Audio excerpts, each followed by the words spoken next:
Hello and welcome back to IllumiNation, the Disney Lorcana podcast. My name is Max. And I'm Sam. And we are back at you. We are talking about Wilds Unknown. That's right. It's the Hype-isode. It's episode 61 of the podcast. Just a little warning up front that this episode will be a little lighter on the cleanup, so only if there's a massive thing that needs to be removed, some kind of expletive or something. We're getting really hype. That's why there's an expletive. Sam's looking at me. You can't see it. Expletive. Sure. We are going to jump right in. Just wanted to give you all a forewarning. This episode might be a little bit rougher around the edges than usual. Might get an might get might get a breath, might get a dog bark, something like that in there. Apologies in advance. So when we do these Hype-isode episodes, we kind of have a little bit of a formula. We've honed in over 60 other episodes of doing things like this.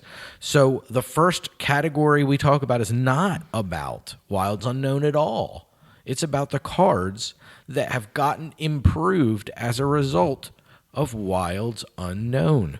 So the very first card that has seen improvement is a card that no one probably actually wants to see improvement, and that card is Under the Sea.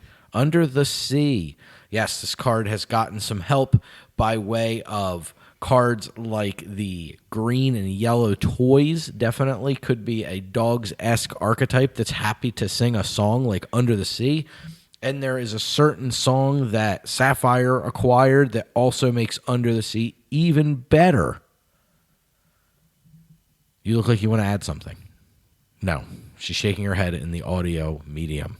60 episodes. This is the 61st time she's done this. She has not learned. You can't hear her shake her head. All right. After Under the Sea, we have another card that no one really wants to get better, but it is. It's Elsa, 5th Spirit. So this is a problem. This is cards like Dale, the new legendary Dale. We'll talk about that later in the episode. Really make this card just so hard to deal with. It falling in a curve with it, going on turn 4, Dale, on turn 5, Elsa hit something with Challenger 5, makes that card very strong. We also have in color a lot of Madrigals who are good at moving damage around, and good old Elsa is very good at hanging on to damage counters for later distribution. So I do think that Elsa is going to be more of a menace than she has been before, or at least the pure power level of the card going up because it's being surrounded by more cards that play so harmoniously with it. And the last one is a grouping of cards. These are the good old 7 dwarves. We are getting a whole new cycle of them, a whole new Snow White that interacts extremely favorably with 7 dwarves. So I feel like we're going to have to go back into the Shimmering Skies binders and pull out a lot more than just the Doc Bold Knight that we're used to this time. Yeah. So I think there's a lot to get excited about and a lot of cards seeing some improvement, some scaling, some changing, and that's pretty exciting. So before we move too far forward, I just also want to call out that this episode we're talking about Core Constructed. It's a Core Constructed-centric podcast. We'll call out other formats from time to time. We've definitely called out limited experiences with Sealed and Draft. We have called out a possibility of something being good in Infinity, but that is not where the bulk of our concentration typically lies, so I don't want to speak too far out of turn about things I don't know enough of. So if we ever talk about that, obviously it would be briefly and in relation to Core Constructed. So all that being said, moving across from most improved cards, let's get into the set proper now. We've been doing some testing, we've been doing some playing, and I want to talk about some cards that looked exciting, looked like they might have some real power behind them, but so far we have not been able to put them into a deck and seen very effective play patterns, very effective level of strength of the card, enough so that we believe that it'll be a player in Core Constructed. So these are cards that are missing the mark, at least thus far in our testing. The first one up is actually 2 separate cards, 1 girl, 3 different arrows. So we're talking about the legendary Steel Merida, and we are talking about the card 3 Arrows. So This card was pretty hyped up out of the gate. It is a gorgeous looking iconic in the set. And I think right now, as far as our testing has been concerned, the most impressive thing about this card from a core constructed perspective is it's a princess that you can play the turn after you play Cinderella. Yeah. I think that the downside of this card is a little bit hidden, and it's not really on the card, but it's that you have to play a lot of clunky cards alongside of this card in order to really make this card worth the spot in your deck. So from a deck building perspective, there's a cost. It's uninkable. It's not just a 5 cost that we can turn into ink and it's fine. It's a 5 cost uninkable card, meaning it has to be doing a lot of heavy lifting in your deck to eat up that uninkable slot. And in order to justify that uninkable slot, we've seen people playing all sorts of deal a damage based actions to try to make this card work. Quick shot, double trouble. We've seen everything under the sun trying to get this card to actually function in a way that seems reasonable. And so far, I've been underwhelmed. I also don't think that the additional damage in this meta is all that important for the most part. There are very few cards where I would say, I'm going to play this card because I have Mirada in my deck now, and the odds of me drawing Mirada into this card make this card that much better. It's just not the case. 3 Arrows plays a similar role to Fire the Cannons all the way back in first chapter when we had the Jolly Roger Captain Hook. Mm-hmm. That card saw very, very little play, and I have a feeling that Mirada will be an underwhelming card in the context of core constructed, and I definitely think, based on that scaling, she probably doesn't do too well in Infinity either. Yeah, and I think the 3 Arrows, from playing against it, I've noticed people seem to want to wait until they get down Merida, but she also gets it back, so it's a little awkward in that way, too. Yeah, it's a strange card. It's a strange play pattern. There might be more. Obviously, we're going to get Attack of the Vine, and then it's going to be rotation time, and Core Constructed's going to completely change in terms of the landscape of the game, the meta. Everything's going to get shaken up in a significant way. So right now, in this point in time, Merida's not great as the set's coming out, as the last set introduced, giving us 8 total sets available in Core Constructed, which is the most we're ever allowed to have in a Core Constructed cycle. So right now, that's not that good. It does not mean that that won't be good in the future. So we'll see. The next card that is missing the mark is another legendary card, and this one legitimately makes me sad because this was one of the very first cards I was like, I am playing with this card because it so matches the style of play that I like from other trading card games, and this one is Sid, the legendary Ruby card. So Sid is predicated on you banishing one of your own characters in order to make the opponent do the same thing. So we've seen this kind of effect partially on something like a Lady Tremaine where our opponent chooses a character and then banishes it. Sid functions in the same style, just you have to banish one of your own characters as well. So the general style is to build your deck in a way that when your character is banished, there's a benefit. So when you banish this character, draw a card, for example. That means that I'm getting something, and typically my opponent is not. So far, Sid has missed the mark for me. I just think that the play pattern is not that great. I was really hoping as a follow-up to a board wipe, Sid would be pretty strong. It's fine. It's more demanding than it seems to be able to get a Sid plus another character down the turn after a Raging Storm, just on the level of resources that you need to have in order to do that. But the times I've gotten that down and made my opponent basically banish their follow-up to me wiping the board has been great. But the rest of the time, it's a huge cost because I'm playing all these uninkables that cost a lot in my deck in the hopes that the game lines up in such a way that this style of play pays off. And I just think that something like the yellow-red boost deck being able to draw more cards in the early game is just a better recipe for success if this is the style of play you want to replicate. Now, I have not tried Sid paired with a bunch of other colors because clearly he wants to play with toys, so I started with the amber and ruby color combination. But I think that for the most part, Sid's going to end up not the greatest of legendaries. And again, post-rotation, maybe we'll see. Maybe we'll get more tools in Ruby and Amber to help this pay off a little bit. I mean, I imagine there's going to be no shortage of toys moving forward for us. So we'll see. And then the last one is kind of a cycle. These are the sapphire-based madrigals. This poor family, they are all about playing each other out on the board. They were all about singing songs together and just having a great time. And then Ravensburger was like, that didn't really work. We're going to go ahead and we're going to make them sapphire now. And they're going to be all about healing each other. We will see if that works. I think so far it's been relatively underwhelming. The only Sapphire Madrigal related card that I've really liked, and we'll talk about it a little later, is Casa Madrigal. I think it's the only thing that's Sapphire and Madrigal related that carries enough power to be able to really warrant inclusion in the deck so far. I think there are some Amber Madrigals that might be pretty good, but in terms of the Sapphire accompanying Madrigals, I think they kind of missed the mark there. Yeah, I think we have some Amethyst ones that are decent too. I agree. So those are the cards so far in our testing we've seen that we had looked at and thought there might be something here. So far, we haven't been too impressed with them.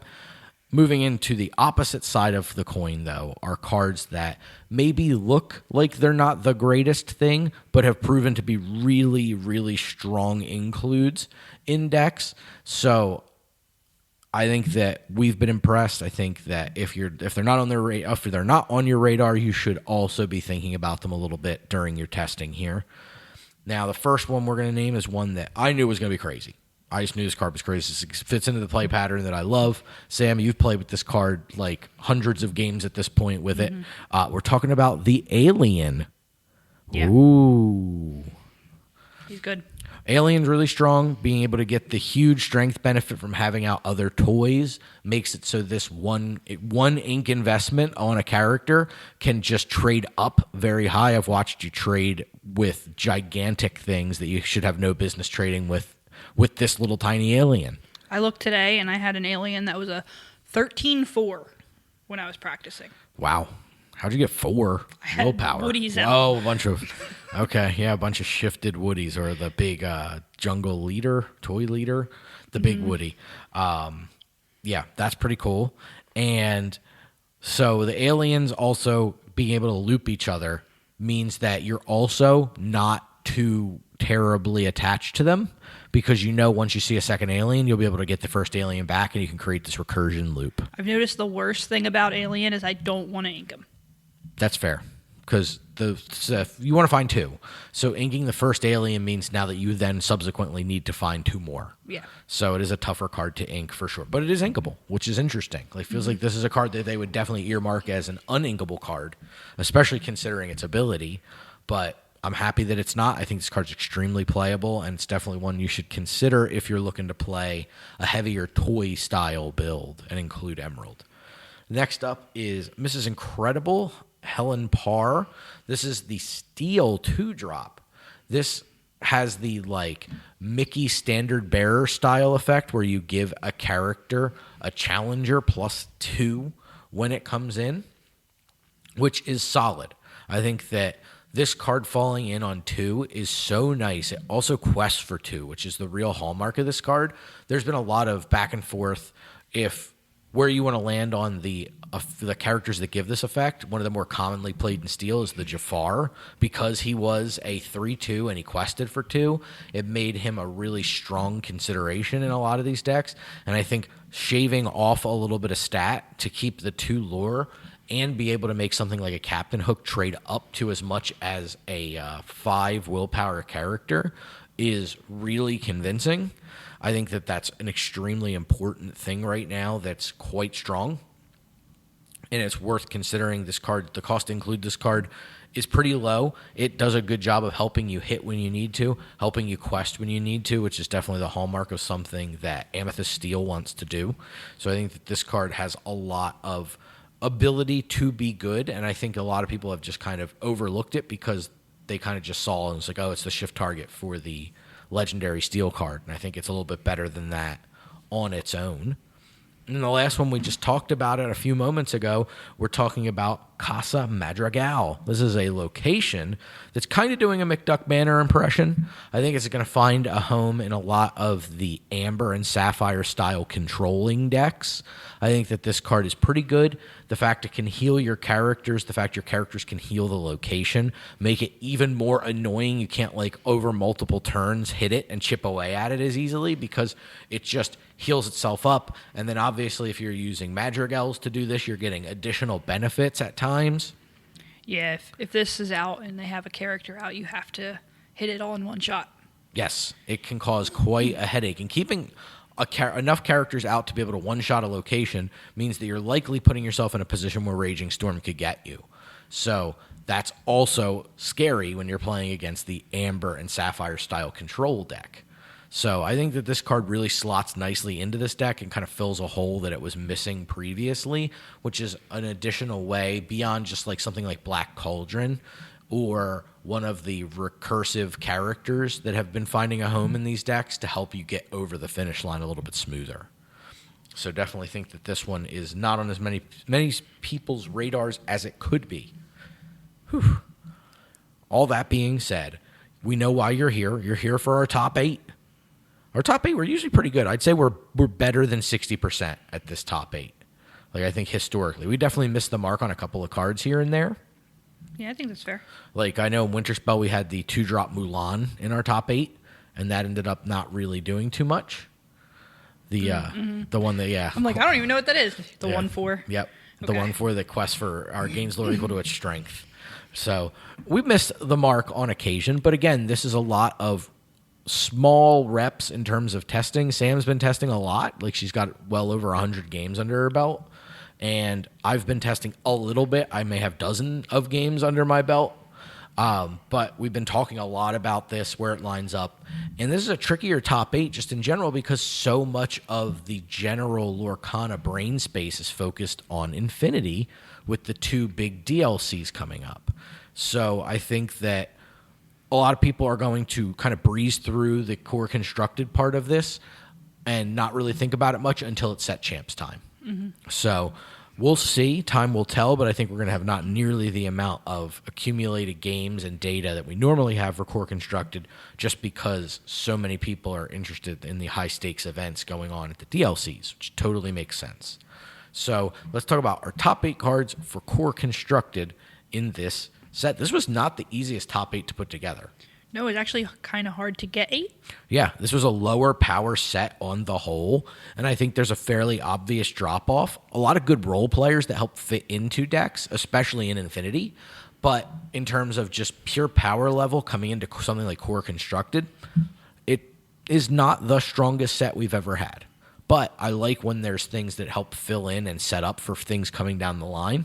Gets you excited to see what's to come down the road. So very excited to see what the rotation Core Constructed looks like for sure with these cards. Number 1, I think this is just probably the outright obvious most powerful card in the set. It is the Amber Legendary. It is Dale, and Dale basically has you deal damage and challenges equal to the character's willpower instead of its strength. So this is when it challenges. This is when it is challenged. And this includes all of your characters. So it's very easy to build a deck that is predicated on a little bit higher willpower, and things just run into them and die, and it hurts a lot. We talked about this in the context of Elsa Fist Spirit, being able to play Dale on 4 or even 3 off of a Grandmother Willow, who also benefits from a Dale, and then play Elsa on the following turn to exert something and take it out. Is preposterous. And then if you can get Demona the next turn. Absolutely. Absolutely. Or a discounted Cheshire Cat you can then afford to pay for the boost on. Yeah. Dastardly. Really easy play pattern, really realistic play pattern, already a mostly successful play pattern. And just adding Dale into the mix makes it that much worse. By the way, the cat also benefits from Dale being out. So all kinds of bad news there. Next one is also an Amber card that I was told if I didn't include this, I would be physically harmed. We are talking about Jessie. This is a super rare that Amber is getting. This card, whenever you play a card that costs 2 or less, you get to shrink a character 1 strength, And when she quests, if you have 2 or more other toy characters out, she draws a card. Otherwise, she's like a 3/3 that quests for 1 and costs 3 and is inkable. Yeah, it's whenever you pay 2 or less to play a card, though. That includes singing a song, Yes. even if the song costs 5, as long as you have a singer that can handle that. It includes Tramp if you're only paying 2 to pay him. Yeah, yeah, absolutely. That's really powerful. So this is my favorite card of the set. Your favorite card, you say? Yes. This is an Amber card, though. Oh, shush. That's an Amber card. She's awesome. Sam's been doing a lot of good work with Amber Emerald toys, Yes. playing almost like a dogs-esque strategy. Stop saying that. It's dogs-like in its strategy. Or are you playing Under the Sea? Are you playing Big Tramp? Are you trying to sing in Under the Sea while shrinking your opponent's characters? Gee whiz, it sounds like you're putting in a lot of characters with the intent of controlling the board and then questing a couple turns. Not playing any dogs. You're playing a Big Tramp. Okay. Yep. But yeah, it is a really cool deck. It definitely is a unique spin on that style of play. And I'm glad to see that Ravensburger is exploring spaces like that, because the toys need to do something, right? Like I talked about my lack of success with the Amber and Ruby version. So I'm happy to see that there is some glitter of hope in the toy chest. Moving on to Amethyst, we have Luisa Madrigal. This is our Amethyst legendary card. This is a 6/4 that costs 5, but it shifts for 3, quests for 1, and is like whenever you pay 1, this is a tricky one. You pay 1 ink, you can then move a damage from one of your characters to her, and then if she has 3 or more damage counters on her, you can move those damage counters to an opposing character. So she basically can go pay 1, pay 1, pay 1, suck up all this damage, and then move it in one big payload. The really cool thing about this card is if you had, say you challenged with this Luisa and put 3 damage on and then activated her ability to move a 4th damage counter on, you resolve the entire Luisa ability before what is like considered to be like static abilities or like game state checks itself. So it would put all 4 damage counters on, which would normally banish it, but it does not, because you finish resolving the entire ability before the game state checks again for how much damage is on this character. So you can go from 3 to 4, move the damage counters, and Luisa will survive that little maneuver, which is interesting. Definitely one of the first cards we've seen with that style of ability. Yeah. And she shifts for 3, so we have a 1-drop shift target, which has been nice. Yes, she's big. Yeah, even without her ability, I mean, just to come down on 3 and hit for 6 is pretty strong. Scary, for sure. You got to respect if they play the 1-drop, which is already fine. It's like almost like a slightly worse Rafiki. Mm-hmm. It's still fine. They're very serviceable 1-drop. And if they're playing it, you have to respect that shift line. It's very scary if you don't. Next up is another Amethyst card. This is Dash Par. Very simple card. It's like a 2/2 for and quest for 2. 3/2. 3/2 quest for 2, cost 4, uninkable, and it can quest when you play it. Yep, and it has rush. It also has rush? Yes. Oh, that's irrelevant. Well, I mean, it might be. Yeah, it might be relevant. I've had people rush them into me. So. Okay. Yeah, so most importantly, the unique thing that this card's bringing to the table is it can quest the turn you play it. So doing kind of its best impression of a Merlin goat, because you're getting 2 lore for a 4-cost character. Yeah. So pretty neat. Uninkable is a bit of a drawback for sure, but just being able to do very quick things, like if you're on the draw, you can Christopher Robin into a Pocahontas, into a Cobra, ditch a card, and then quest for like 5 with the Pocahontas and the Christopher Robin. And then you can play the Dash Par and quest with everybody. And it's like you're at 17 or something on turn 4. It's insane. So there's a lot of ability for this to be a very scary style of deck in Core Constructed. This like almost what you would call a burn style deck where you're just trying to just gain as much lore as quickly as possible. We've seen this in like hyper aggro style shells. I think that this Amethyst and Steel version will be pretty darn good.